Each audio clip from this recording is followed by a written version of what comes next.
అదే RTV app వార్తల్ని క్షణాల్లో చదివే అవకాశం ఉంటుంది. ఒక న్యూస్ పేపర్, ఒక టెలివిజన్ ఛానల్ మీ చేతుల్లో ఎప్పుడూ ఉంటాయి.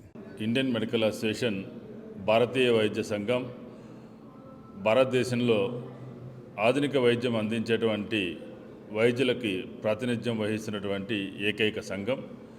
దేశంలో ఉన్నటువంటి అన్ని రాష్ట్రాలు, కేంద్రపాలిత ప్రాంతాల్లో 1760 శాఖలలో 4 లక్షల మంది పైగా వైద్యులు ఐఎంఏలో సభ్యులుగా ఉన్నారు.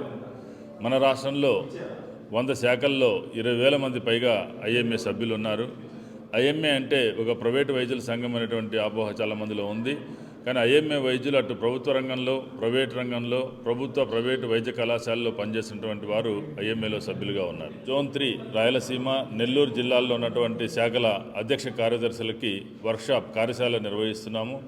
ఐఎంఏ విధి విధానాలు, ఐఎంఏ ఫంక్షనింగ్, దాంట్లో ఉన్నటువంటి వివిధ విభాగాల గురించి వారికి అవగాహన కల్పించడానికి ఒకరోజు వర్క్షాప్ని ఇక్కడ ఏర్పాటు చేయడం జరిగింది. ముందు నుండి వైద్యుల్ని ఎక్కువగా ఆందోళనకు గురి చేసినటువంటి విషయం ఆసుపత్రుల మీద, డాక్టర్ల మీద దాడులు జరగడం అనేది.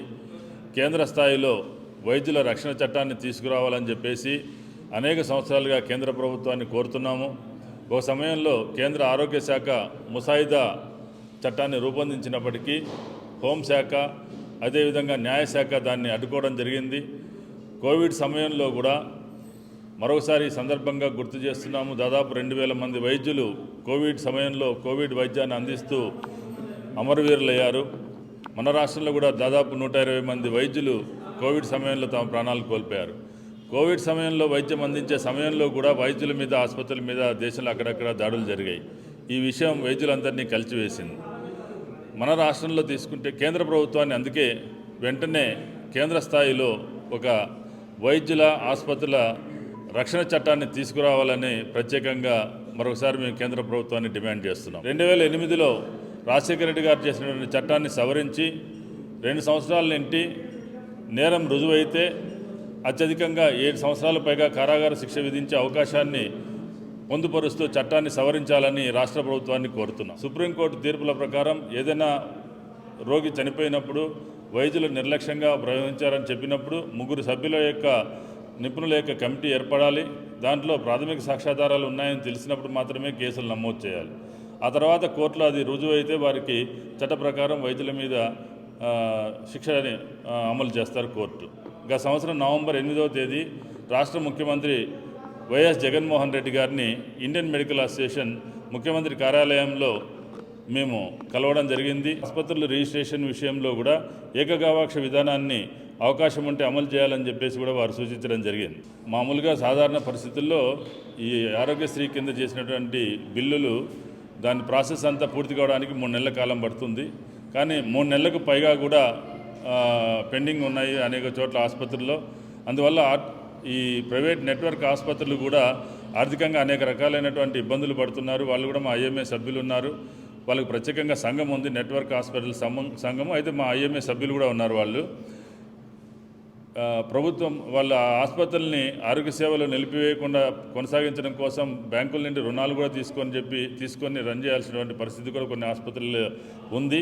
అందుకని వెంటనే వారికి ఉన్నటువంటి బకాయిల్ని వీలైనంత ఎక్కువగా విడుదల చేయాలని ఐఎంఏ కూడా రాష్ట్ర ప్రభుత్వాన్ని కోరుతుంది. నెట్వర్క్ ఆసుపత్రులకు ఉన్నటువంటి బకాయిల్ని పూర్తి స్థాయిలో చెల్లించడం ద్వారా సేవలు నిరాటంకంగా ప్రజలకు అందడానికి అవకాశం ఉంది. ఆరోగ్యశ్రీ డబ్బుల కోసం ఆపరేషన్ చేస్తానని ఇట్స్ నాట్ కరెక్ట్. ఎందుకంటే కనుక ఒక పేషెంట్కి ఆపరేషన్ చేయాలంటే కనుక ఆల్మోస్ట్ ఆయన డేటా, ఆపరేషన్ కావాల్సినది డయాగ్నోసిస్, దీంట్లో ఇన్వెస్టిగేషన్స్ టోటల్గా ఇక్కడ డాక్టర్ చూసి దాన్ని వీడియో ద్వారా దీన్ని అప్డేట్ చేస్తారు. అప్డేట్ చేసిన తర్వాత ఆడ స్టేట్ లెవెల్లో ఆడొక డాక్టర్ ఉంటాడు, దాన్ని అంటే కన్సర్న్ స్పెషలిస్ట్, అతను స్క్రీన్ అవుట్ చేస్తాడు. స్క్రీన్ అవుట్ చేసి అప్రూవల్ చేసిన తర్వాతనే ఆపరేషన్ చేయగలుగుతారు. కాబట్టి దీంట్లో అవసరం లేకుండా ఆపరేషన్ చేస్తానికి ఒకటి పేషెంట్ ఎవరే కానీ ఆపరేషన్కి ఒప్పుకోవాలి, అవసరం లేకుండా ఎవడు ఒప్పుకోడు. తర్వాత రెండోది ఈ డాక్టర్ స్క్రీన్ అవుట్ చేయాలి. మూడోది అది హయ్యర్ లెవెల్లో ఇంకో డాక్టర్ అప్రూవల్ ఇవ్వాలి. అవన్నీ అయిపోయిన తర్వాత డ్యూరింగ్ ఆపరేషన్ వాళ్ళంతా వీడియో తీసి వాటికి అప్డేట్ చేయాలి. అది కరెక్టా కాదని చూసిన తర్వాతనే వాళ్లకు బిల్లులు వస్తాయి, డబ్బులు వస్తాయి. లేకపోతే కిందగా దే ఓట్ గెద్దాం అది. కాబట్టి అవసరం లేకుండా ఆపరేషన్ చేసేది వీల్లేని పరిస్థితి. అది ఎట్లుందంటే కనుక పరిస్థితి పాపం వాళ్ళు అప్పులు తెచ్చుకొని ఆరోగ్యశ్రేణి రన్ చేసుకుంటున్నారు, ఎందుకంటే బిల్లు లేట్ అవుతున్నాయి కాబట్టి మా రిక్వెస్ట్ ఐఎంఏ తరఫున కానీ నర్సింగ్ హోమ్స్ తరఫున కానీ మా రిక్వెస్ట్ ఏంటంటే కనుక తొందరగా బిల్లు ఇస్తే కనుక ఆరోగ్యశ్రీని, ఎందుకంటే కనుక వాళ్ళు ప్రొజెక్ట్ చేసుకుంటున్నారు, మేము కూడా చేయాలని తపన ఉంది, కాబట్టి మేము మంచి సర్వీసెస్ చేయాలని సొసైటీకి ఉన్నాం, కాబట్టి మా రిక్వెస్ట్ తొందరగా బిల్లులు ఇచ్చి వాళ్ళని ఆదుకోవాలని కోరుకుంటున్నాం. మరిన్ని వీడియోస్ కోసం ఛానల్ ని సబ్స్క్రైబ్ చేయండి, లేటెస్ట్ అప్డేట్స్ కోసం వాట్సాప్ ఛానల్ ని ఫాలో చేయండి అండ్ లింక్ డిస్క్రిప్షన్ లో ఉంది.